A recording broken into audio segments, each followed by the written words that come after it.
And I think there's barriers to entries that can pan out in that market like you see in a lot of different ways. So if you look at Salesforce, what barriers to entry does Salesforce have? Well, okay, they have competitors, but Salesforce got to a scale where they have the app exchange with apps layered on top. And so if you want to go buy this amazing billing system called Zuora, you gotta have Salesforce. And so Salesforce has really become the Windows operating system of businesses. And nobody really calls them that, but that's the way I see it. And then you sort of end up with this amazing barrier to entry because you have this network effect. I think if you look at other SaaS software, there's other network effects that can occur. Most verticals have a dominant CRM provider. So if you're in the staffing industry, the most dominant CRM software is called Bullhorn. If you're in the fitness industry or the yoga studio industry, the most dominant software is Mindbody.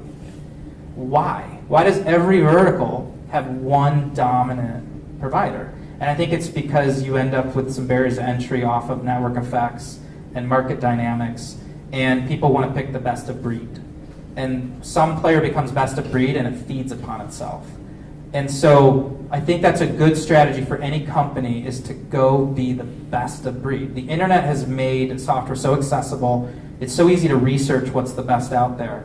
You've got to get to be best of breed. And that's what our goal is be best of breed. And one of the ways to look at it too is there's this space called unified communications, where you have software that tries to be voice calling, maybe texting, maybe screen sharing, maybe conference services, maybe like compete with Slack a little bit for like internal communications.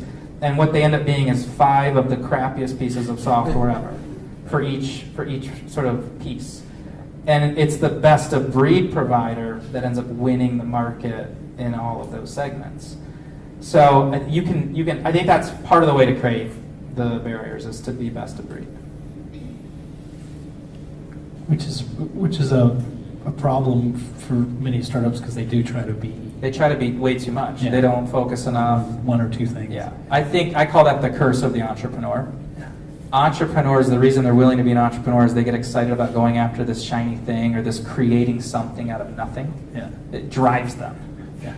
But then they're like, okay, there's this other thing where I can create something out of nothing, and this other thing where I can create something out of nothing. And before you know it, Yeah. they've completely diluted what they're doing, and it's the curse of the entrepreneur. Yeah. 7 things. Back there.